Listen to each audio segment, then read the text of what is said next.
Hello. Today I'm going to show you how to complete an assignment through Perusall. So when you first log in, you should see a page that looks like this. This is the course home. This bar to your left will help you navigate through the various parts of the course. So right here, you'll see at the top we have Get Started, Library, and Assignments. And then it's kind of duplicative, but here you have library and then assignments here. So we're just going to use this top tab here, assignments. It should be the first thing that you see that comes up. So I can click here on the assignment itself. I get a preview of the assignments. I can click on work on assignment or just click here.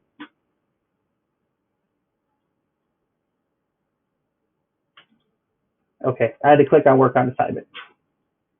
So then I'll get the instructions here for how to do it on the right, but the first time that you go in, it'll give you this general overview. So it tells you that yellow highlights are threads that are started by students, and blue highlights are threads that are started by me. So in order to highlight text, you will select some text in the document and then hit enter, start typing.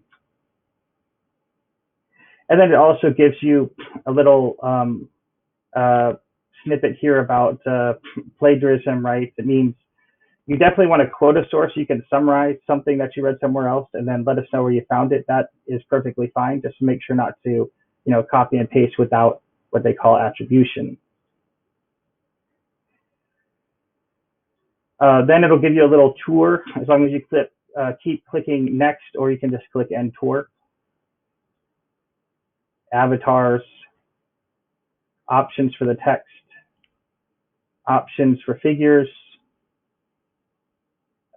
which conversations that there are, which get started, comments, thumbnails. You can search the entire thing. Notifications to let you know if anybody's responded to something you said, and then notes. Here are the instructions for the assignment. You can see that it's popped up here. For each reading, you'll need to create 3 annotations. One annotation that provides facts, some kind of definition, explanation, or data that is either from the text or within the context of the text. One annotation that adds an insight, so it's some kind of connection to an idea in the course, in society, in another student's comments, something along those lines. And then, or to your life would be fine as well. And then create one annotation that responds to another student. And then a bunch of different ideas of what counts as an annotation.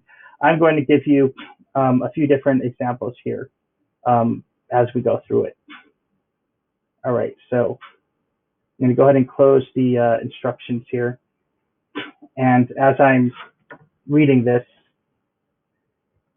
so one of the things that I can do is just involves vocabulary, which is perfectly fine because there's a lot of older words in here that I may not be aware of. And so what I would want to do is something like this.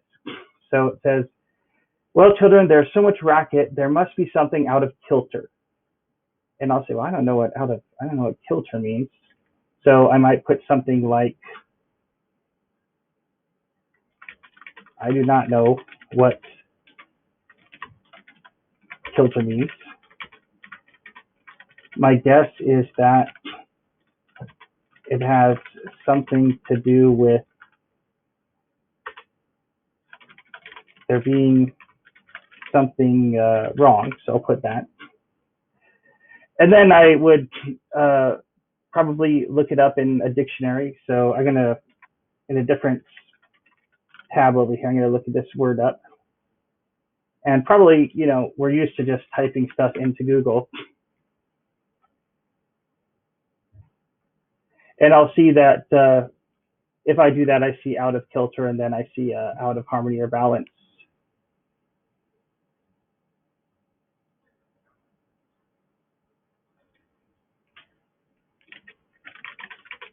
When I looked up, See, there we go. Looked up this word. That's a Grammarly. I think that's doing that. Maybe not. When I looked up this word, I found the definition to be out of harmony or balance. According to, now I'm not just going to put Google, because you'll see when you look stuff up from Google, it says definitions from Oxford Languages, which is a type of dictionary. So I'm just going to put that. And then maybe something that just links the two. My original guess was close. Then enter. That's my comment now. That's one comment in the conversation. All right. Then I'll scroll down, and as I'm reading through this,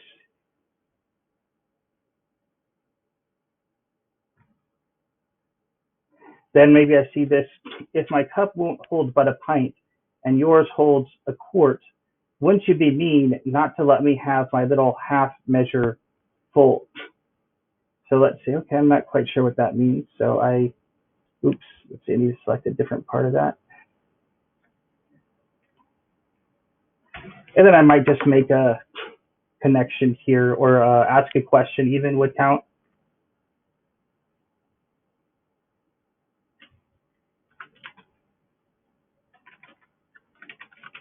I think this passage means that if someone has, let's see, lots more than someone else, then it would be unfair of that person not to share a little of what they have. And then I could also ask a question about it. Why does, to use a metaphor involving, I don't know, like liquid? Okay, there's the second one.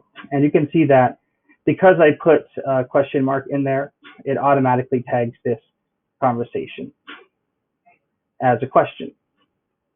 Now, the part about responding to somebody is going to be a bit difficult to demonstrate here because, see, obviously there's nobody else here. But I can respond. Let's pretend I'm responding to this one right here. And the question is, why does she use a metaphor involving liquid? And then I might respond to it.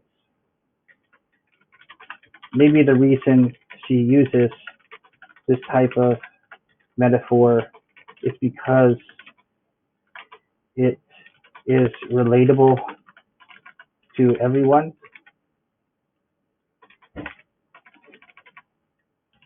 And it is not complicated. Submit. Okay, so now I have all three of those comments completed for this assignment. And I'll be notified if anybody responds to what I wrote at this point.